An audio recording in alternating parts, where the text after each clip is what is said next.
Corey Westphal, mobile assistant. How you doing, my friend? So happy to have you here. Hey, Matt, great to be here. Thanks for the invite. Appreciate it. Yeah, man. It's we were talking about when we start before we recorded. I mean, I've been following what y'all have been doing at Mobile Assistant and kind of the growth and the evolvement and the concept of just the focus of making note taking easier and more simpler for advisors. I think it's just such an awesome journey that I'm stoked to talk about, and to also talk about kind of the evolution of how technology is impacting you from when you started it.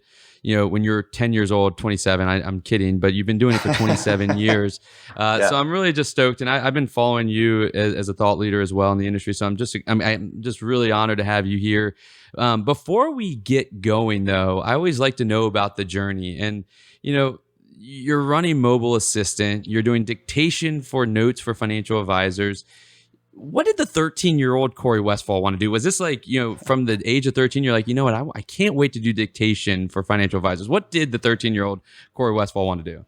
Well, I wish I was 13, but I was right out of college. And so when I first graduated out of school in Northern Illinois, my goal was to do something with my dad as far as a business goes. My father was a court reporter. So a court reporter for over 30 years.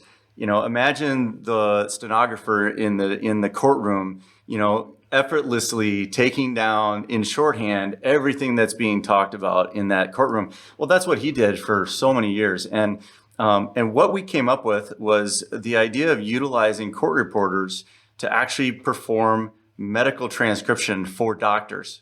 And so it was a new concept. It was something that hadn't been done yet. And so we took that idea and we ran with it. And that was the start. That was the very beginning.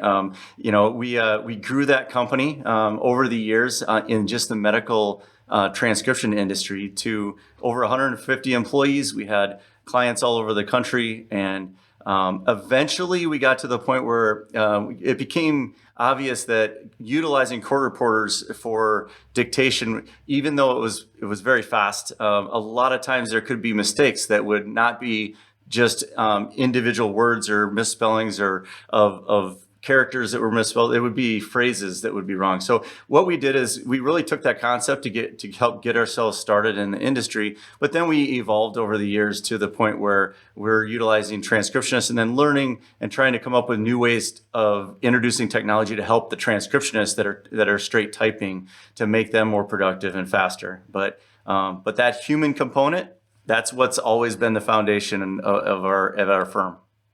What spurred you from going from the medical field, which by the way, that hits home with me because that's what, when I was growing up, that's what my mom was. She was a transcriptionist for this doctor here in Atlanta, Oh, or a couple wow. I doctors. And didn't know so, that. Wow. yeah, you may have put her out of a job, but I don't think you did. I think it was us being kids put her out of the job because it was too much. But what made you move from medical field into the advisory world, into the financial services world and realm? Like, how did that? What did you see as the opportunity and also the similarity of the problem that was being solved in both industries? Yeah, so it's a great question. So let's go back 12 years, all right? So 12 years ago, our medical transcription company was still going strong. We hadn't even thought about providing our service for other industries. But what we were finding is electronic record systems, like the Epics of the world, were starting to impact our business in a way that hospitals would implement those types of technologies, electronic record systems, and they were basically replacing transcription departments and transcription services like ours with templated notes the doctors were then using instead of dictation. And so we had enough clients of ours that we lost to that technology that I saw the writing on the wall. I knew that we needed to evolve as a company and look at getting into some different verticals, or it was going to be really tough for us to compete with that type of technology that was basically helping to replace the human component of the transcription job, right? Similar to what your mom was doing. And so where it evolved was really great because I literally was on the golf course and I I had a couple of friends of mine I was with, and one of them looked at me and just said, "Hey, we're advisors. Like, we need your help as much as doctors need your help. And, notes are so important to us and we can't find any services that can do it accurately." And it really was that conversation that spurred me to go back and then look to see, well, is something that's a need for financial advisors? Is it being utilized? Is dictation even on the radar for advisors? And 12 years ago, it was a pretty new concept, but the concept, it was very much the same, which is, doctors utilize dictation to help make them more efficient and to help accurately document their patient interactions, right? Because their time is money and they need to make sure everything's done in an accurate way. And so that's why not just voice to text software was good enough. And so looking at financial advisors and what their needs are, and still are today, it's how do I document the client interactions I have in an easy, efficient way and do it accurately so that data I know is going to be correct when it gets put into our CRM systems. And so that's what started the concept of moving into the financial industry 12 years ago. And then, just 2 years into that, into starting Mobile Assistant and introducing us to this industry now that's been so great to us. We had the opportunity to sell the medical transcription portion of our company and just the contracts, not our platform. So we were able to sell, the medical side of our business and just continue growing. My dad was able to retire. Now he makes bourbon in Iowa and just is having a great time. But it allowed me to take what my passion was, which was providing high-level dictation services to an industry that didn't have any idea what kind of a benefit it could really have for them. And so it's been such a fun last 10 years of helping to tell the story and having advisors learn the value and the opportunity that our service can help them with. I love that story, and I think that especially a lot of stuff people dog on all the advisors that are out playing golf, but there's a lot of great stuff that gets done on a golf course other than just playing golf itself. And I can resonate with like the father-son dynamic where father and son's firm. But I think one of the questions I'm curious on is the evolution that you've seen. I mean, technology has ramped up so quickly over the past 10 to 12 years, and our industry is also somewhat unique in that space. I'm curious on, let's take the industry first, and then we'll take the technology side of this question, is that what has been the major challenge or differentiation of serving transcription services to advisors that's unique to advisors relative to doctors? I mean, they're both regulated. I get that. But, I think that, the needs of what the advisor wants to extract from the notes seems to be a little bit more so, because then there's so many more people that have to touch it and take action. Whereas the doctors was just kind of, transcribing for the next time. What has been some of those challenges that you all have had overcome and delivered to create efficiency and value? So here, the one word I would say is the biggest difference between the medical industry and the financial industry and advisors specifically is familiarity. So doctors, from the time that they're in college and they're in medical school, are taught how to dictate. Okay. And so one of the things that it was very much a learning curve for me is when I transitioned to this new industry with this company, is that I just assumed that dictation was so simple for people, that it was such an easy to learn technology. You hit the record button and you speak your notes. I mean, how much simpler can it be, right? Well, what I failed to understand was that for an industry where dictation is a new tool and a new technology to be introduced, it's not as easy as just speaking your notes and just keeping yourself on track and remembering everything. It's actually a learned type of tool and a learned habit that advisors needed to be brought into and needed to learn. And so because of that, it drove what our technology innovations have been, especially over the last 4 or 5 years. And the biggest one was the introduction of dictation templates. And so what we wanted to do is we wanted to be able to provide dictation in a way to advisors to say, hey, we get it. We understand that maybe dictation isn't second nature to you. Maybe speaking your notes and keeping yourself on track maybe it's a little difficult for some of these advisors. And so what we did is we created dictation templates that are built into our Talk It mobile app that gives the advisors a guide now. And so that guide can be created for every type of meeting that an advisor has. So like a phone call, a client review, an annual review, you name it, any type of meeting that they have that's a client-facing meeting that they're going to interact with. Now they, instead of just hitting a record button and trying to remember everything and doing it themselves, they hit the template They press the template, it brings it up and has a list of questions that they say the question, they scroll through it, and they answer it. So they say the question, answer it, and they can have as many of these questions as they want for as many templates as they want. And what it did is, in my opinion, it revolutionized the way that advisors are able to take a technology they know can help them, but actually the technology has built into it now something that will get them to adopt it without trying to all figure it all out on their own. So that was the biggest difference. Yeah. The idea of like where to start, like how do you start just talking into your phone, right? You're just like, well, I had like, there is a skill there. And I never even thought about that the doctors are trained on it. But I think that now, like shifting to the technology side, right? And I think I'm curious on, the technology evolution. We'll get to AI in a second, but I don't want to get there yet, the headline of AI.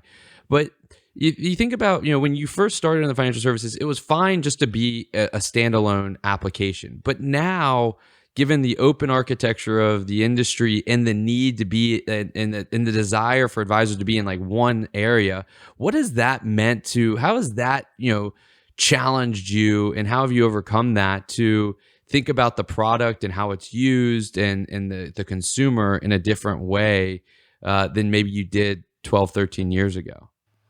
Well, one of the biggest shifts that we've had as a company over the last couple of years has been, instead of focusing on the individual advisor and those individual client interactions, is to instead expand the scope of what we do as a company, where we're utilized as a process and workflow replication tool. So that's kind of a fancy way of saying that we are trying to provide advisors now and their teams and their internal teams with a way of communicating and efficiently, like getting all of those action items done from those client interactions, so that it's not just about speaking your notes and having that information transcribed and put it in to the record as a compliance tool. Like that's one of the reasons for our service. But the bigger reason is that the team-oriented effect of what we're trying to accomplish, which is helping teams to communicate better, helping to replicate those processes that are so difficult for advisor teams. It's one of the biggest challenges that I think that advisors have that are working in organizations that are growing, is that as they grow, they're bringing on new advisors. Well, they don't have the same process, and so trying to adopt the process for these teams is really difficult sometimes. So if we can provide even a small piece of that, where we can replicate and give the advisors now the ability to have, and these teams the ability to have a dictation template tool that is replicatable, because now they can manage it on an enterprise level through what's called our assistant template manager. So they can create templates that are pushed out to the team. Now everybody's on the same page, and everybody can follow the same structure for all that data that's getting collected as they're having those client interactions. How has, you mentioned earlier that it's like very, I love talking about this type of technology. And I mean, you talk about how you're very human centric, like you still want the human transcription involved. But there's got to have been, I mean, how has, 27 years ago, we didn't have the iPhone, right? So you didn't have that. So now you do. Now you have the easier ability to transport these voice recordings, etc. How has the business model changed? And do you still have as many transcription people as you would have had? Or how is it? Is the process internally uniquely different than what it was 27 years ago? I'm just curious, because you've been able to see through multiple kind of technological shifts in this world. Yeah. It's a great question, because when it comes to voice technology, that's one of the first questions that I get asked by a lot of people is like, oh my gosh, you're going to be out of business in a year because the voice technology is getting so good. Well, I had that same conversation 20 years ago, because 20 years ago, voice to text technology was all the rage as well. Dragon dictation's been around a long time. And what I really have proven out, I guess, with all the industries that we've been in, is that the human touch that has to be applied to make these notes 99.6% accurate. There's no elimination of that. And so because of that, just a couple of years ago, we implemented some voice to text technology on the front end of our platform that has helped take our transcriptionists that were producing X number of dictations a day that they were able to transcribe, and they're doing twice that now. And so what we have looked at is we've looked at a very different way of looking at what technology means for our industry when it comes to transcription, in that the norm was that transcription companies would look to replace their human transcription team because it's expensive. It's the human component of anything is typically some of the more expensive parts of that process. We looked at it differently. We looked at it like, how can we keep the human component and add technology to make them better? And that's been a huge adjustment for us that has made an amazing impact, because it's made us scalable. Because as we've grown over these last few years with all these innovations with the technology, well, we had to be able to support producing the amount of dictation as well. And so introducing at the same time in the background the technology that'll help our team to keep up with that increased volume has been essential, that we've done both at the same time. And so I only see that getting better and more efficient on our side, because as the technology gets better, our transcription team is able to just keep ramping up the amount of dictation that they can do. It's something that I think that the advisory world can learn from. I think that the idea that how technology empowers and allows humans to do more, not to replace them, right? I think that there's something there. And I think that that's a fear of the industry as the evolution of technology, especially AI, et cetera, comes, is like, well, what's our role? But it's a matter of you're an amazing example in your team of using the advancements in technology to empower individual human beings to do more than they previously could. And then you create efficiency and value out of that. I always ask this. I mean, we built some technology inside the wealth tech industry, and I sit in wealth management. I know that I'm a unique individual. We all think differently in this space. What's been the biggest challenge of growing a technology firm in an industry that's been so avoidance of technology from that standpoint? And as you think about talking to other wealth tech companies or fintech companies that are trying to serve advisors, because I think there's so many out there that advisors can value, but there's like this hesitancy of the industry to adopt. What would you tell them would be some keys to success of attracting and maintaining and growing within this industry? Well, I'll tell you personally what's been the difference maker for us, which I think is will be very relatable for advisors that as they're looking to grow their tech stack, is that we couldn't do it alone as a standalone technology. We had to partner with the CRM companies that now are our biggest and most successful sources of new advisors using us, because in order for a CRM to be really beneficial for advisors, that data has to get into the CRM. If no data is put in and no client interaction information is put into the CRM is worthless. But if there's a marriage between how do I easily get the information into the CRM utilizing a service like ours, like Mobile Assistant, that has an integration that's built into it, because technology company like Redtail and Orion, who have partnered with us, right? Because it's a symbiotic relationship. We want our advisors to be using the Redtail CRM because it makes them a better client for us, because I tell you what, we become even more valuable in their process, right? Same thing with Redtail and Orion is kind of, I have to say in the same breath now, but kind of similar with them, right? Is they want advisors to utilize that CRM in the most efficient way possible and get the data in. So if they can provide an easy way to do that by saying, hey, Mobile Assistant, you can just speak your notes and they show up right into the client notes. Like, that's where that relationship has been so important. So, that was the very first meeting that I had when I first went to the very first event 12 years ago in this financial industry. I saw the Redtail exhibit booth, and the first thing I did was go up and be like, what are you guys doing? What is that technology doing? As soon as they explained what a CRM means to an advisor, I'm like, we're in. Like, we have to partner with this company, because that's where the meeting notes have to live, right? And so for advisors, I really recommend that advisors always look at what technology is working together, because it's one thing to have this shiny tool here and this shiny tool there, and you can get overwhelmed so quickly as an advisor where you have a tech stack that nothing talks to each other. I think it's becoming more and more apparent now that looking at companies that have taken the time to partner with technology that will all help the advisor in one place.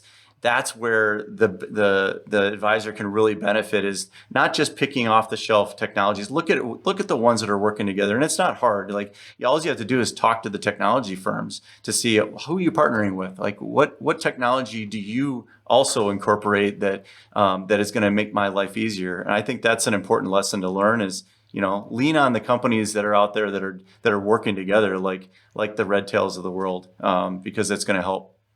And I think that there's something there as well. It's also kind of a theme in the industry of integration, right? In depth of integration. And there's people that say they're integrated, but then it just becomes single sign-on. There's people that say that they're integrated, and they truly are, like, deeply integrated, like y'all are with the CRMs. Like, that is the key. And I think that it's also a piece of advice, something that we learned in our journey as well, is all around that.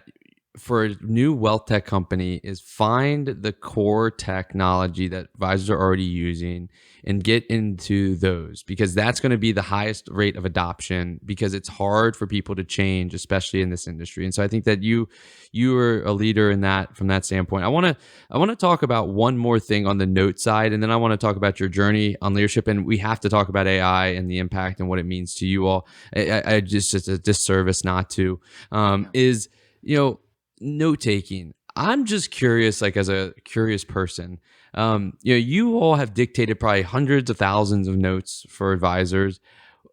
What makes a good quality note? Like, what are advisors doing that make quality notes, and what are advisors doing that make not quality notes? And like, what's the formula for good quality notes that can be actionable or taken action on afterwards? What is that key? Well, this is like a softball question for me, because we're talking about, what did dictation look like 10 years ago, and what does it look like today, and what would I consider the best in class of both?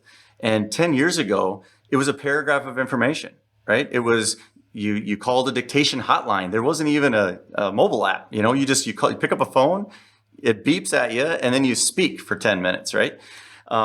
The notes come back, and it's great. They're accurate because they're transcribed by human beings, and, like, if you're using our service, right? And it comes back, but it's a paragraph of information. So then that information needs to be disseminated and digested by the organization, right? And try to pull out the important pieces. And what's important? What are the action items? Like, what does the assistant need to do? What's the next scheduling that has to be done from that meeting note, right?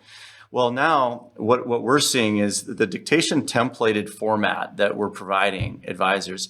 These notes come back, and they're in a structured, formatted, replicatable, like, format that all the information is parsed out in a way that, I tell you what, when that assistant sees that note, they know, oh, there's a section for action items.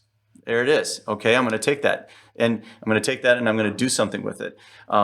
I think that is, especially, I know we're going to be talking about AI soon, but I think that is what our journey over these years has led us up to this point, which is the data and the structure and the accuracy of the data has never been more important than it is today.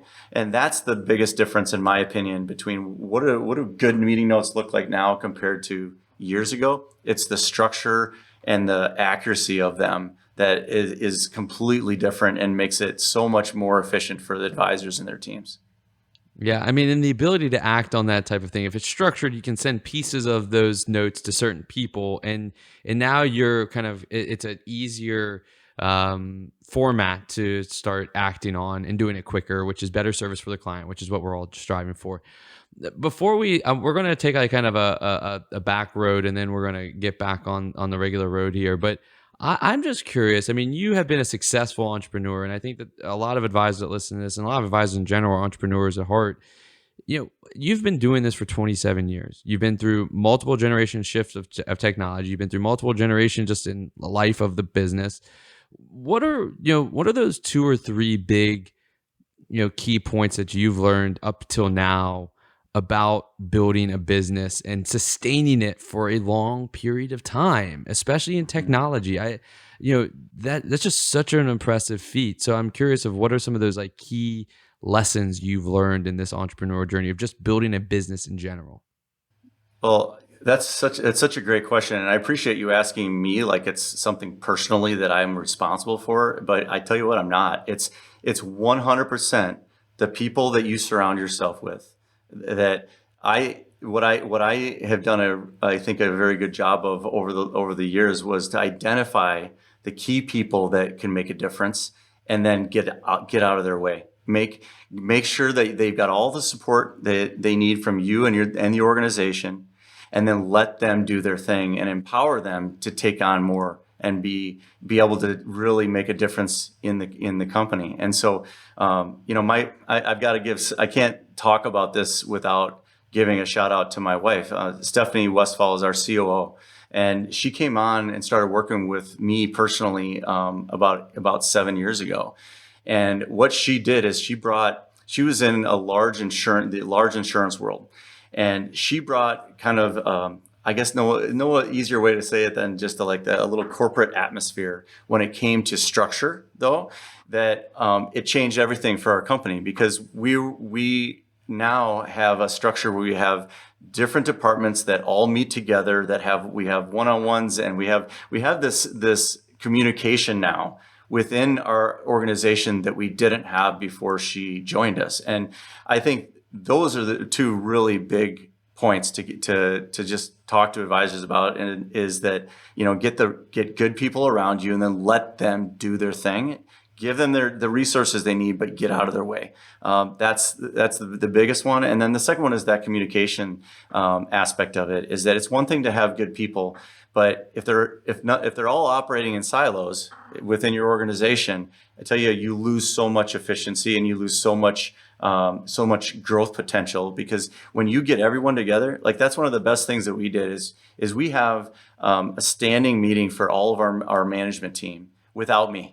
Doesn't involve me. They get together and they talk about issues that they're facing. They talk about the problems that they have, and they talk about solutions within the group. And then they come back and they have a meeting all together with me, and they talk about those things. And they talk about the solutions that they've come up with.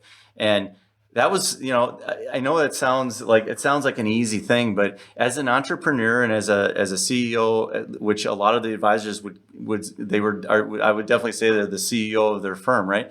It's really hard to take yourself out of it and say, I'm going to trust this team that I've got supporting this organization. I'm going to let them come up with the solutions, instead of you, like, as the leader of the firm, saying, well, I can help. Like, I know what would be a good solution. We've come up with so many more unique and incredible ideas and problem solving that I know that probably wouldn't have happened if I was in the mix. Letting people talk it through, and letting your leadership team come up with solutions is a great way to take your company to the next level. So there's so much there that's so valuable. I think about, like, the trust, right? Get out of the way, get good people and get out of the way. I think advisors that build their advisory practice tend to want to hold on to all aspects of it for so long, right? And I think that the idea of businessization and operationalizing a business is so difficult for advisors, because we're sales oriented. Like, that's how we grew it. We did it well, and it's hard to let go. But that is a key, I think, of getting out of the way. And it's also the concept that's really that I've resonated with, is kind of this author versus editor, right? When the CEO founder's in the room, there people are going to just do whatever you say, and the ability of creativity is diminished, and it's your idea and that's it. And what you've instilled is this author versus editor, where you're the editor now and your team is authoring it up, which then creates better ownership of them to go and it also creates unique ideas that you never thought of. And that is such valuable advice. I love that. And kudos to your wife for kind of bringing that in, and for you to have having the minimal ego to step out of the way and be like, yeah, I'm okay with that. That's credit that anybody can learn from there. Now, before we shift out and let you get back to kind of making the impact that you are, I got to talk about AI. How, let's just throw up the softball, the traditional question, like, how is AI impacting your business today for the positive? And then on top of that, or in that same realm, what do you say to those people that say that AI is going to make you obsolete? Which I don't believe. But what do you say to them? Yeah. Well, what I've found is that as everyone in this industry has been focused on this latest technology that can absolutely have great benefits to advisors, to organizations, it brought to light the what I thought was really interesting is that people started to look at it, and now they're looking at it like it's not just the technology that's important, it's the data, and it's the accuracy of the data. Because one of the things that I think early on, everyone started jumping into like the chat GPT, and all of a sudden they've got all of these different tasks that it's doing, but they all of a sudden they had to pump the brakes, and because there was a lot that was getting created that wasn't correct, right? It wasn't true. Well, reason because it's not pointed at data that you know is accurate, that you verified is the source of truth. Early on, I remember messing around with ChatGPT, and I would ask it something. Well, it made sense that it came back, and half of it was incorrect. It was like pulling out this information out of the ether that it doesn't know if it's true or not. It's just pulling it. It's because it's out there. It was written by someone doesn't necessarily mean it was true, right?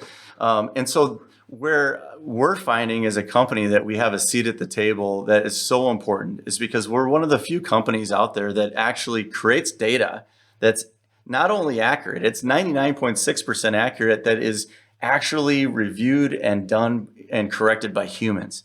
And I think that that human component is going to be even more important as enterprises look to adopt technology like these different AI tools to do certain functionality, like kick off workflows, like create process. If the data is accurate and they know and they can count on that, then there's no limit to the possibilities of what that type of technology can do for a firm. And so that's where we fit in, because that's the data that's become at the forefront, that's so important. And so yes, for us it became really evident that our place at the table is that it's the company that produces the data that is accurate, so that those AI tools can function and do some amazing things.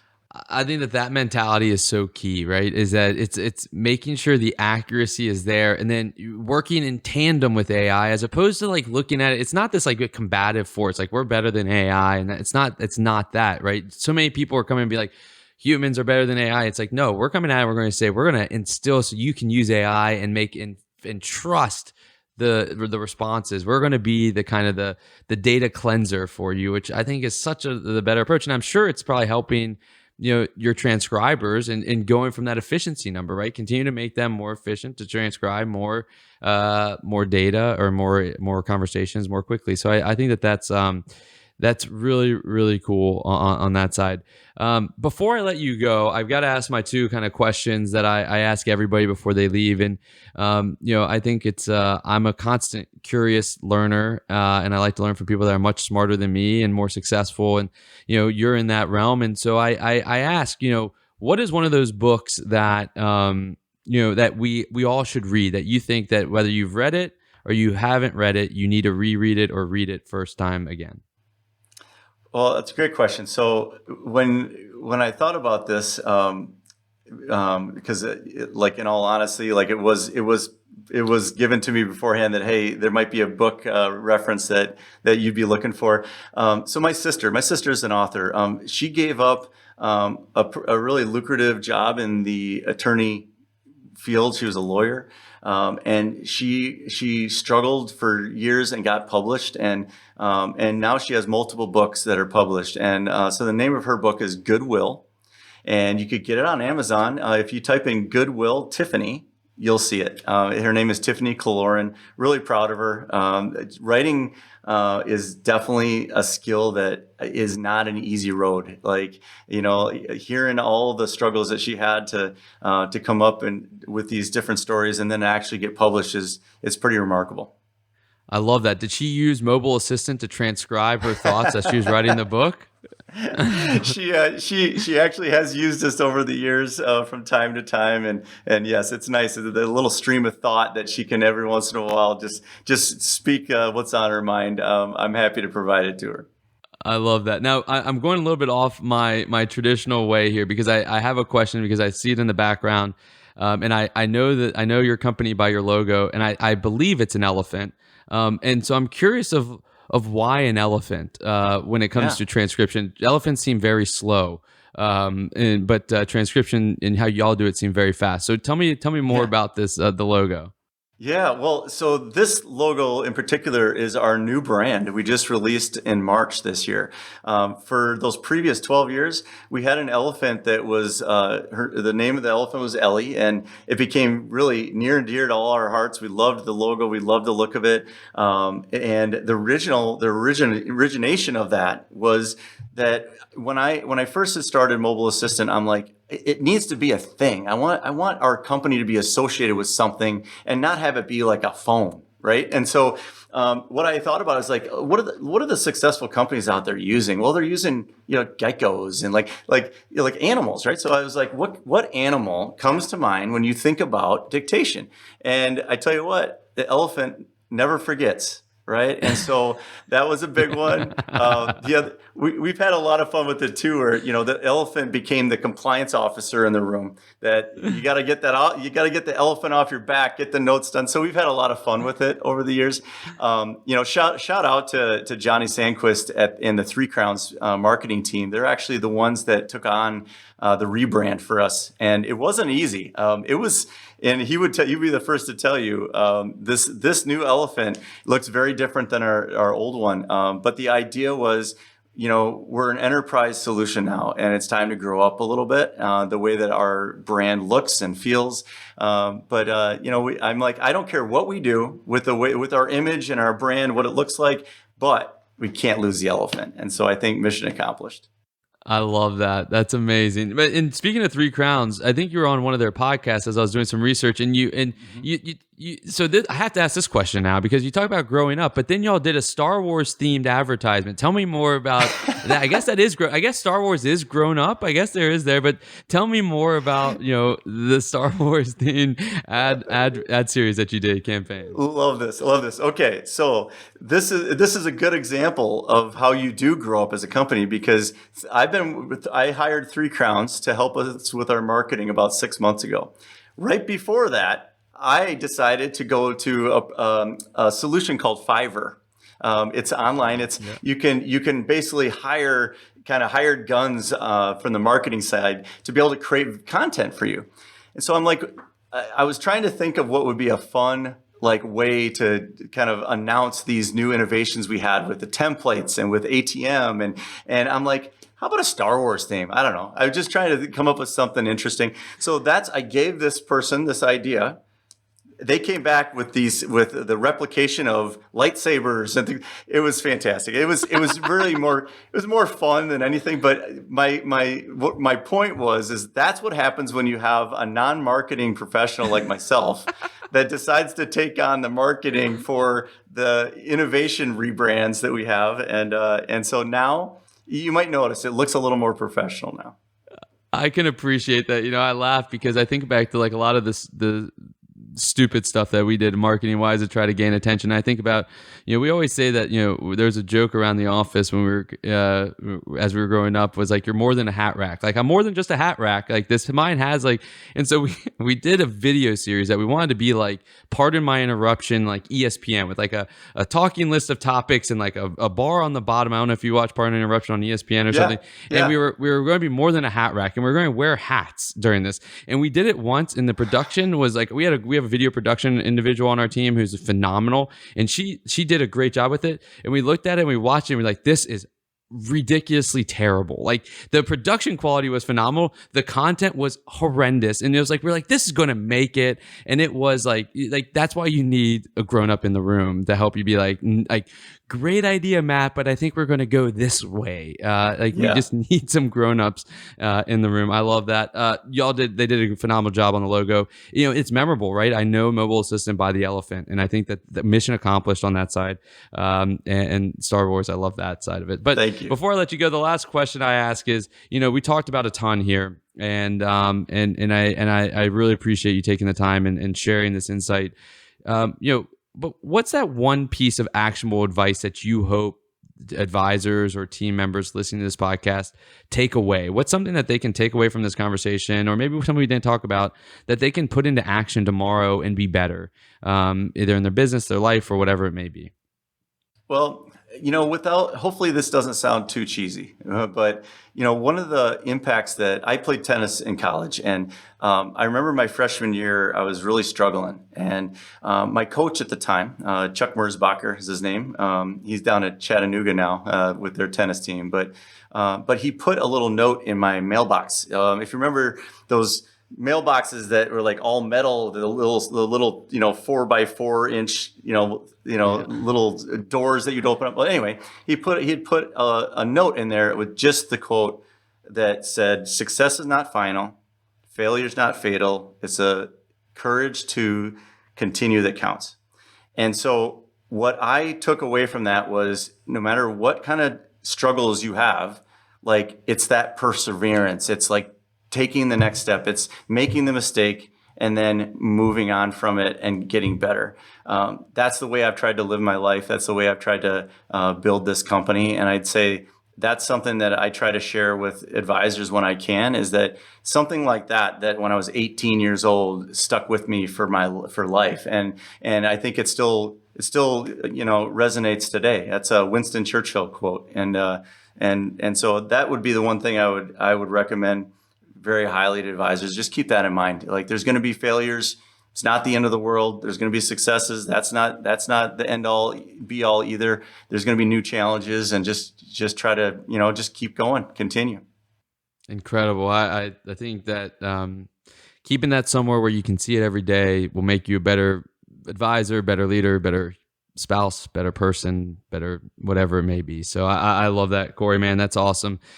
Dude, this has been great. We could probably talk for hours. I think your journey is incredible. I think the product is awesome. And I know that other people are going to want to stay in touch and continue to follow your journey. So what's the best way for people to continue to follow you, stay in touch, get in touch, whatever it may be? Yeah, please look me up on LinkedIn. I'm easy to find, Corey Westphal, and Mobile Assistant. Follow us on Twitter. I have my own personal Twitter handle as well as CEO, and not just Mobile Assistant now, which is great. And so please, LinkedIn and Twitter are great ways to get in touch with me. And if you do want to contact me directly, it's also Corey, Corey, at mobileassistant.us. I'm happy to answer any emails. Awesome.